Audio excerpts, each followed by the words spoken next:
Welcome to Unit 2, Gender and Human Rights. In this unit, we will be exploring the topics of gender and human rights. By the end of this unit, you should be able to define the meaning of human rights and articulate its connection to gender, define the meaning of gender and intersectionality, define basic definitions of power and oppression, describe what contributes to the social construction of gender in society. The Office of the United Nations High Commissioner for Human Rights states, "Human rights are rights inherent to all human beings, whatever our nationality, place of residence, sex, national or ethnic origin, color, religion, language, or any other status. We are all equally entitled to our human rights without discrimination. These rights are all interrelated, interdependent, and indivisible. Every human being is entitled to human rights, enshrined in international law, which include right to equality, freedom from discrimination, freedom of speech and expression, freedom of thought, conscience, and religion, economic, social, and cultural rights, right to education." We all have a right to express our views and be free of discrimination or mistreatment regardless of our different identities. In order to exercise this right, we need to learn what our values are and to learn to respect other people's views. Let's review the definitions of the four human rights values. The first one, inclusion.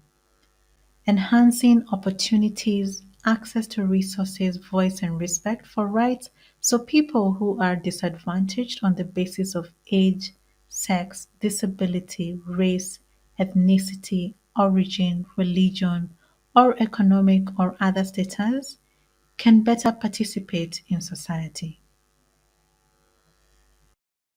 The second one is cooperation. The process of working together for a common or mutual underlying benefit as opposed to working in competition for selfish benefit. The third one is respect. Acting in a way that shows care or concern for another's feelings and well-being. The fourth one is respect for diversity. Acting in ways that show support, positive feelings and care for the feelings and well-being of those with differences from oneself, including in racial or ethnic classifications, age, gender, religion, physical abilities, socioeconomic background, intelligence, physical health, personality, or appearance. Take a moment to reflect on each value. Which value do you find most important? Why? What does it mean to you in your daily life? What are some concrete examples of how it shows up in your life?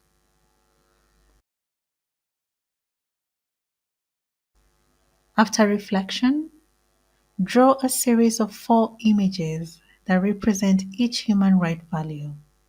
At the end of this session, you will be asked to upload your drawing. Please carefully consider, why are these human rights values important in our school, in our daily lives? How might this activity be applied in the classroom with students? What can we do to promote these rights and ensure that they are better respected in the classroom? Please provide your written responses in the space provided. True or false activity. To understand gender responsive pedagogy, we have to understand what gender is. Select the statements that you believe to be true regarding gender below. So, what is gender? Gender generally refers to socially constructed roles for males and females, or norms that define the characteristics, capacities, and behaviors expected of boys, men, and girls or women. Gender roles are learned through socialization via family, community, schools, culture, religion, government, and media. This is different than biological sex or the reproductive anatomy we are born with. Gender is not biologically determined. Because gender is socially constructed and learned, it means that the roles and norms can change over time, and how teachers portray gender roles and norms has an impact on students' understanding of their characteristics, capacities, and behaviors. Effectively, ensuring students' human rights requires a comprehensive understanding of gender as well as the associated power dynamics that have an impact on all aspects of life. Power relations based on gender, class, disability, ethnicity, and other social identities directly influence both the teaching and the learning process. When teachers become aware of the negative impact that discriminatory gender constructs, norms, bias, and expectations have on all learners and academic performance, they can more skillfully mitigate these issues, identify each learner's needs, and build each child's skills, strengths, and confidence in the areas that most need support. Teachers can learn to use their power appropriately to shift the power dynamics in the classroom so that each student feels empowered, valued, and safe to learn and grow. Take a moment to review the definitions of gender concepts shown in Fawe's Gender Responsive Pedagogy Toolkit, 2nd edition, Unit 2 on pages 11 to 12. Once you feel you understand them, please test your knowledge by matching the definitions with the words. Definitions of power concepts shown in Fawe's Gender Responsive Pedagogy Toolkit, 2nd edition, Unit 2, on pages 12 to 13. Once you feel you understand them, please test your knowledge by matching the definitions with the words. Gender is a social construct that is manifested at various levels and reinforced by various structures: household, community, education system, school. Household. Girls and boys are assigned different roles, rights, and benefits. This begins when they are small and persist through issues of succession and inheritance. For example, girls might be expected to clean the house, and boys are expected to take care of the animals. Please take a moment to look carefully at this image.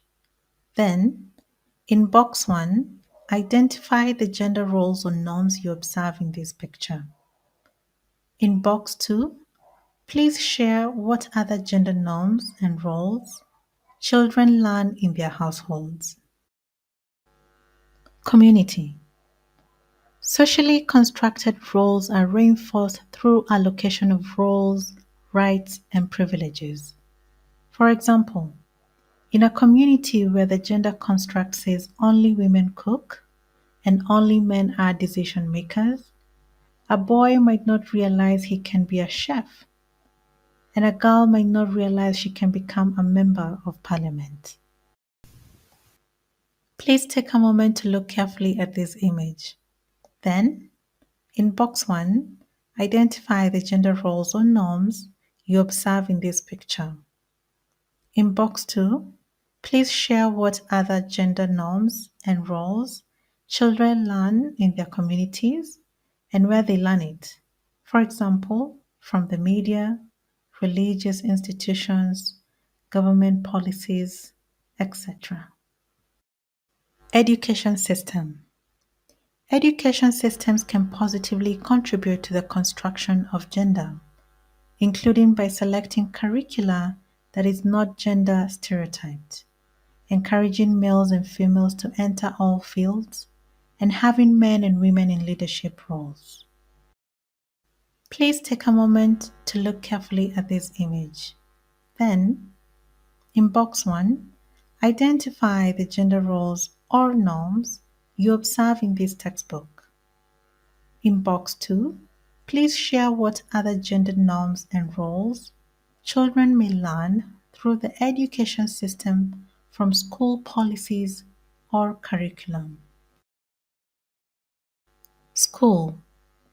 Teachers can contribute to the social construction of gender by the way they treat girls and boys equally or unequally by using texts, curricula, and management.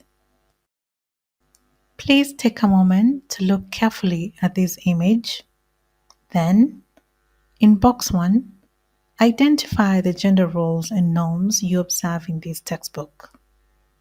In box 2, please share what other gender norms and roles children may learn from a teacher's approach in the classroom. Multiple and intersecting forms of discrimination exist and exacerbate the barriers and unequal treatment that women face, including age, marital status, profession, geographic location, racial or ethnic background, religion, health, particularly HIV and AIDS and disability, as well as poverty among others. For example, a young girl with disabilities who is living in poverty is at the intersection of multiple social identities that may experience discrimination: age, gender, disability, ethnic minority, compounding the likelihood of her mistreatment, neglect, and vulnerability. The needs of girls at the intersection of multiple forms of discrimination should be considered. For example, creating gender-responsive and inclusive schools may need to also address the financial barriers of girls living in poverty or access issues for girls with disabilities. OHCRH 2014. In order to explore how the social construction of gender roles and gender bias can influence the way a child envisions and actualizes their future, we will be undertaking an activity called Gender Boxes.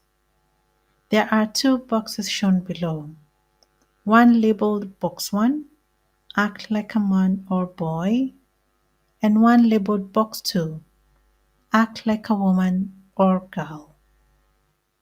Consider the following questions and write your answers in the appropriate box. Box 1. Act like a man or boy. What are examples of messages that men boys are given when they are told to act like a man or boy? Where and whom do these messages come from? How are these messages told, sent, or conveyed?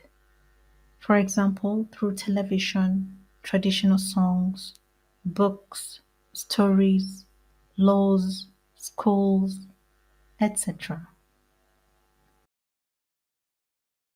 Box 2. Act like a woman or girl. What are examples of messages that women or girls are given when they are told to act like a woman or girl?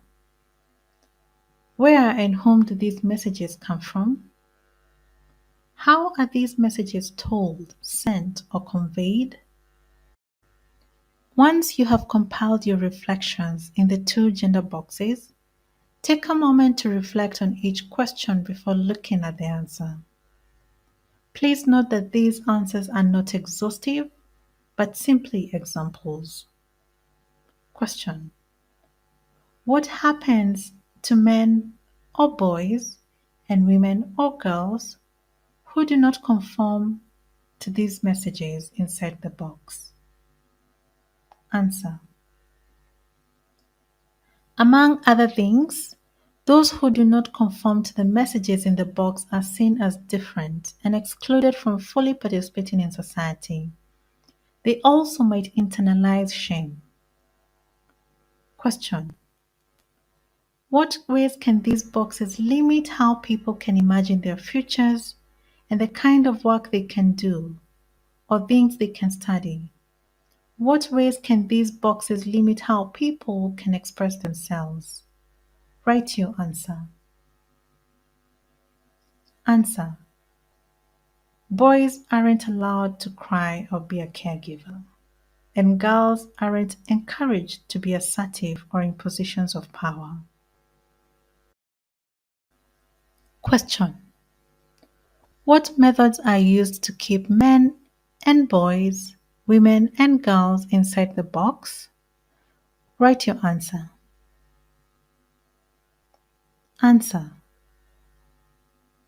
shaming, violence, socialization, bullying. Question: what are the benefits of creating a culture where these boxes don't exist? Write your answer. Answer: people feel respected and valued for who they are. People can contribute their gifts and talents to society regardless of their gender. Upload and reflection. Please upload your human rights value drawing here and share your responses to the following reflection questions.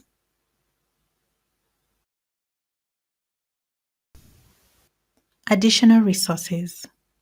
Here are some useful resources you can explore to learn more about some of the topics covered in this unit.